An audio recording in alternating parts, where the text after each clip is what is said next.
प्यारे विद्यार्थियों, आज हम राजस्थान यूनिवर्सिटी 2015 और 2013 में आए हुए क्वेश्चन के बारे में चर्चा करेंगे। यह क्वेश्चन है drive the equation of continuity in Cartesian coordinate.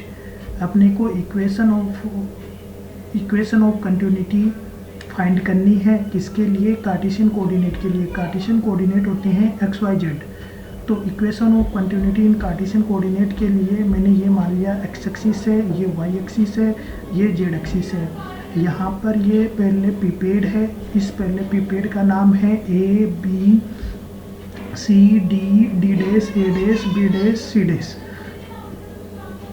इसके ए के कंपोनेंट एक्स वाई जेड है। इस ए कंपोनेंट पर एक्स की डायरेक्शन में यू वेलोसिटी है, y की डायरेक्शन में v वेलोसिटी है, z की डायरेक्शन में w वेलोसिटी है। इस x का स्मॉल कंपोनेंट यहाँ से लेके AB की डिस्टेंस dx है, डेल x है, और a डैश dz है, और यहाँ पर AB है। तो सबसे पहले अपने को इक्वेशन ऑफ कंटिन्यूटी फाइंड करने के लिए consider a rectangular parallelepiped ABCD, D dash, C dash, B dash, A dash such that A is a vector vertex whose coordinate are x, y, z। तो सबसे पहले हम parallelepiped A B C D, D dash, C dash, B dash, A dash लेते हैं और A के coordinate अपने पास में x, y, z है। There arc of length del x, del y, del z of AB, AD and AA dash respectively. यहाँ पे जो dx है वो x डायरेक्शन में है, dy y डायरेक्शन में है, dz z डायरेक्शन में है, और ये AB इक्वल डेल x है, AD इक्वल डेल y है, और यहाँ पर A dash equal del z है। In the directional parallel to the axis, इस डायरेक्शन के पैरेलल अपने पास में वेलोसिटी u v w है। Is the velocity component in the direction of axis respectively. Now consider the fluid motion in x direction. The mass of fluid entering this parallelepiped through face AD, D dash, A dash। तो सबसे पहले हम AD, D dash, A dash के अंदर से fluid पास करवाएंगे in the x direction in unit time is equal to product of area of a face, velocity component and density।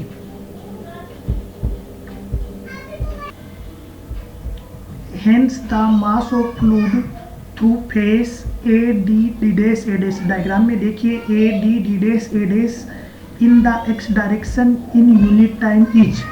अपने को AD, D dash, A dash के अंदर जो unit time के अंदर मास जो पास हो रहा है उसके लिए फॉर्मूला फाइंड करना है। तो फॉर्मूला होगा मास अपॉन टाइम है। तो मास के लिए फॉर्मूला होता है density into velocity, density into volume. Volume को यहाँ पे लिखा गया है velocity into area upon time. तो इसलिए अपने पास में मास यूनिट टाइम के लिए फॉर्मूला होगा density into velocity into area of face A D, D dash, A dash. यहाँ पर फ्लूइड की वेलोसिटी डेंसिटी रो है, वेलोसिटी एक्स डायरेक्शन में यू है, और area of A D, D dash, A dash यहाँ पर डेल वाई, डेल जेड है। ये जो है अपने पास में पूरा मास पर यूनिट टाइम है। इसको मैंने मान लिया ये एफ है। यहाँ पे एफ एक्स वाई जेड का फंक्शन है। इसको इक्वेशन नंबर फर्स्ट में माना गया है। The mass of fluid passing outside through the face A C, C dash, B dash. जो एक्स डायरेक्शन है उसी के अंदर दूसरा face B C dash, B dash के अंदर कितना आउट हो रहा है। तो वहाँ पर ये जो x है उस x की जगह डेल एक्स और आ जाएगा। तो ये हो जाएगा f x plus del x y z. अब यहाँ पर मीन वैल्यू थ्योरम काम में लेने पर f x y z plus del f upon del x d x हो जाएगा। आगे हाई पावर भी आएगी, उन हाई पावर को अपने यहाँ पर नेगलेक्ट करने पर। Therefore net excess of the mass of the fluid in entering time flow in over the flow out in the x direction will be। ये जो इक्वेशन नंबर फर्स्ट है उसमें से हम इक्वेशन नंबर 2 माइनस करेंगे तो अपने पास में minus del f upon del x into del x होगा। अब यहाँ पर जो एफ जो इक्वेशन नंबर फर्स्ट में गिवन है उस एफ की value rho u del x del y rho u del Y del z यहाँ पे रखने पर अपने को इक्वेशन नंबर थर्ड फाइंड होगी, जो कि एक्स डायरेक्शन के अंदर नेट फ्लक्स जो पास हो रहा है वो है। सिमिलरली इसी प्रकार से net excess of the mass of a fluid in unit time flow in over flow out along Y and Z direction respectively. Y direction के अंदर सिमिलरली 3 की तरह rho we del x del Y del Z होगा। इसी तरीके से Z direction में इसी प्रकार से del upon del Z rho W del x del Y del Z, जो कि इक्वेशन नंबर 5 में अपने को गिवन है। Therefore total net excess of the mass of the fluid in unit time will be, जो इक्वेशन नंबर अपने पास में 3, 4, 5 है, इन तीनों इक्वेशन को ऐड करने पर माइनस कॉमन आ जाएगा, del x del Y del Z common आ जाएगा और अपने को इक्वेशन नंबर 6 फाइंड होगी। अब we know that also total mass of fluid in rectangular parallelepiped is, mass के लिए फॉर्मूला होता है डेंसिटी इनटू वॉल्यूम। यहाँ पे पैरेललेपिपेड के अंदर जो फ्लूइड है उसकी डेंसिटी रो है और पैरेललेपिपेड का जो वॉल्यूम होगा वो del x del Y del Z होगा। Hence increase in the mass of rectangular parallelepiped in unit time, तो यूनिट टाइम के अंदर ये जो अपने पास में मास इंक्रीज हो रहा है वो del upon del T rho D del x del Y del Z होगा, जो कि इक्वेशन नंबर 8 में अपने को।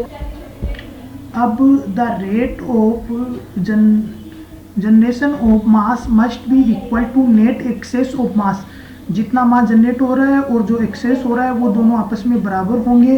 तो हम इक्वेशन नंबर 7 और इक्वेशन नंबर 8 को आपस में इक्वल कर देंगे। इक्वल करने के बाद में del x del Y del z del x del Y del z आपस में कट जाएंगे और अपने पास में del rho upon del t minus वाली टर्म LHS के अंदर लाने पर del upon del x rho u del upon del y rho we del upon del Z rho डब्ल्यू फाइंड होगा, जो कि which is the equation of continuity in Cartesian form है, जो कि अपने को यहाँ पे प्रूव करनी थी।